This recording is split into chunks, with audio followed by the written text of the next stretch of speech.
အင်္ဂလန်ကိုပြန်လာတော့မှလားဆိုတဲ့မိကုံးကိုအဖြေပေးလိုက်တဲ့ Harry Kane ပရိသတ်များရှင်ဗန်မြူနစ်တိုင်းစစ်မှု Harry Kane က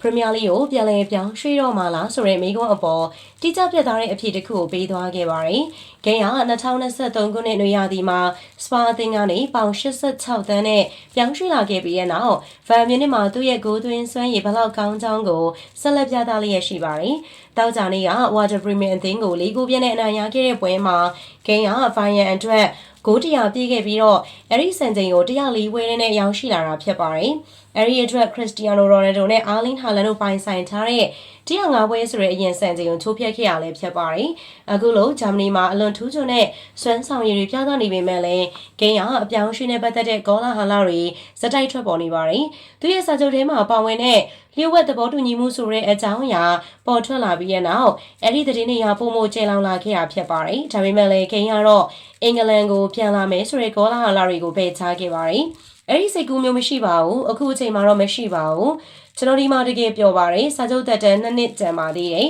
ပျော်ရွှင်စရာအချိန်တိုင်းကိုခံစားနေပါတယ်အင်္ဂလန်ကိုပြန်ဖို့ကကျွန်တော်ရဲ့အတွေ့အထဲမှာလုံးဝမရှိပါဘူးကျွန်တော်အသင်းနဲ့ရောနီးပြနဲ့ပါပျော်ရွှင်နေပြီးတော့အောင်မြင်မှုတွေဆက်ရနိုင်ဖို့မျှော်လင့်ပါတယ်ဆိုပြီးတော့ဂိမ်းရဆိုပါတယ်ဗန်မြူနစ်အသင်းကသူ့အတွက်စူပလာတွေစုခူးဖို့အတွက်အကောင်းဆုံးနေရာလားဆိုပြီးတော့မေးမြန်းတဲ့အခါဂိမ်းရဟုတ်ပါတယ်လုံးဝဟုတ်ပါတယ်ဆိုပြီးတော့ဖြေဆိုခဲ့ပါတယ်ဆက်လက်ပြီးတော့လည်းစာချုပ်သက်တမ်းတိုးမြင့်နိုင်ခြင်းရှိမရှိနဲ့ပတ်သက်ပြီးတော့လည်းမေးတဲ့အခါဂိမ်းကဒါကကျွန်တော်တို့ဆွေးနွေးနိုင်တဲ့ကိစ္စတစ်ခုပါကျွန်တော်မှာ2နှစ်နီးပါးကြံသေးတယ်ဆိုတော့စိတ်ပူစရာတော့အကြောင်းမရှိပါဘူးသူတို့ကကျွန်တော်ကိုသဘောကျတယ်လို့ထင်ပါတယ်ကျွန်တော်လည်းသူတို့ကိုသဘောကျပါတယ်ဆိုပြီးတော့ပြောဆိုခဲ့ပါတယ်